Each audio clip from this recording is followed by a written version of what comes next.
Hello, it's time for another Tuesday tip. Today's Tuesday tip is all about a ruler that you probably use day in and day out whenever you're actually sewing and quilting. It's the 6.5 by 24.5 inch ruler that most quilters will probably have. And it strikes me often that people don't always know how to use it properly, so I'm just going to share what I know to make sure that you know what I know. I'm just going to turn you round so you can actually see the ruler, so it might joggle a little bit. Okay, let me check that if you can see that. Well, let me move this over. Okay, so I'm going to move you down a little bit more if I can. Okay, so first of all, the first thing about the ruler is it has black numbers on it and it has white numbers on it. The black numbers are this is a Creative Grids ruler, I should say first. Most of the rulers I use are Creative Grids, and the majority of the ones that I see around are probably Creative Grids as well. There are other rulers, and probably in time to come I will go through some others, but this is a really popular one. It's why I've chosen to use this one for the demonstration today. So just going to the ruler itself, it has the most striking thing about it has big grids on it. The grids are all 1 inch wide.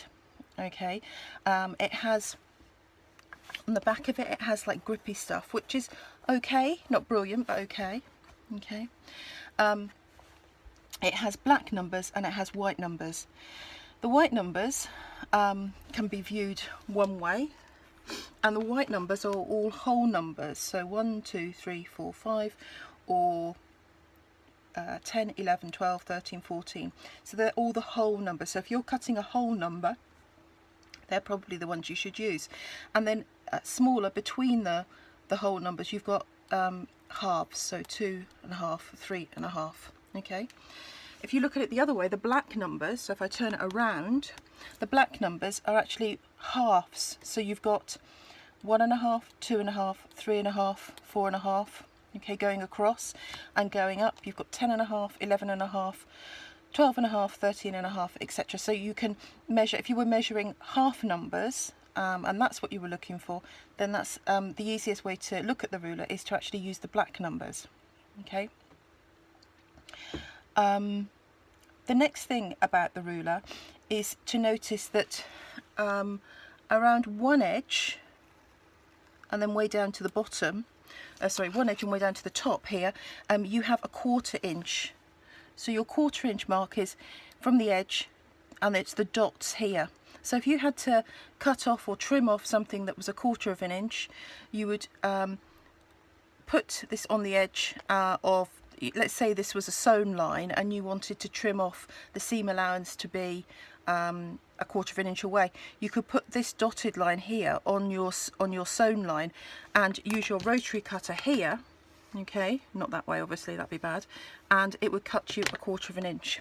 Okay, on the other side you've got, and down at the bottom you've got 1/2 inch. So again, if you had 1/2 inch you needed to use as a seam allowance, you could put your ruler here on this line here on your sewn line, and anything you cut here would be 1/2 inch away from your sewn line. The other thing about these rulers is they have angles on them. I'm just going to hold this up so you can see. It's difficult for you to see actually. So let me just turn this around. So at one end, you definitely can't see this one, let me just have a quick change of background, see if that helps. That's better. At one end you've got a 45-degree line. Okay. That 45-degree line can be used for many purposes, but probably the one that you'll use it the most for is cutting a bias on something. So if I wanted to cut a bias on this blue material, I'd put the 45-degree line along the top of the material.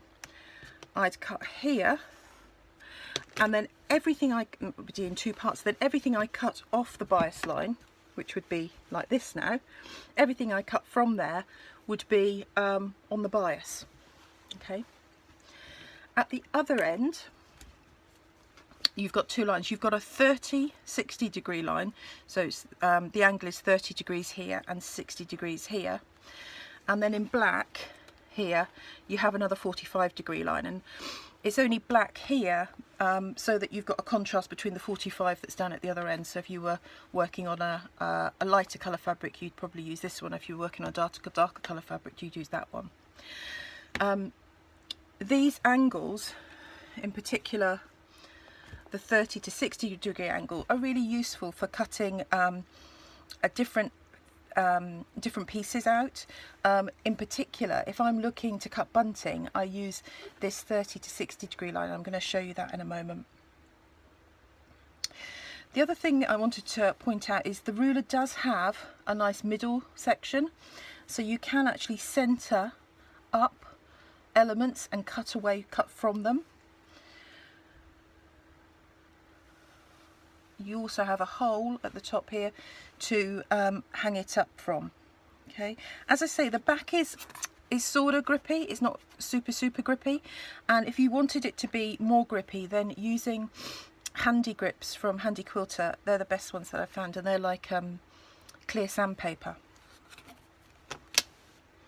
So what about cutting using this? So normally if I was cutting, or I see other people cutting, we just put this along. We might line up against, I've got a rotary board underneath. Let me just move this. I was lining up against my rotary board here. I'd line up maybe along the 18 line, okay, and I'd just cut, all right.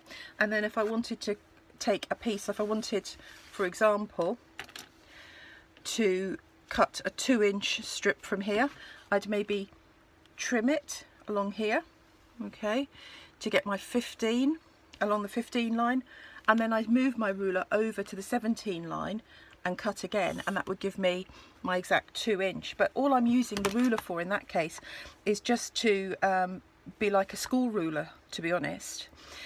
I tend to use my board and cut like this when it's whole or half numbers. If it's anything other than that, then I use the ruler to make the measurements. And the way to make the ruler make the measurements is to cut the opposite way. So let me get this right. So if I wanted to cut a 2-inch strip, I'd line up my 2 all the way down, okay, and then I'd cut up. If I wanted to cut a 2.5-inch strip, or say a 3.5-inch strip, then I'd line my 3.5 all the way up and cut. And in this scenario you get, or maybe I want a 1/4 or an 1/8, you get a much I believe you get a much more accurate cut when you cut like this, using the ruler as the measuring device rather than just a straight edge. The other thing to mention with the rulers is that they're also really handy for marking lines.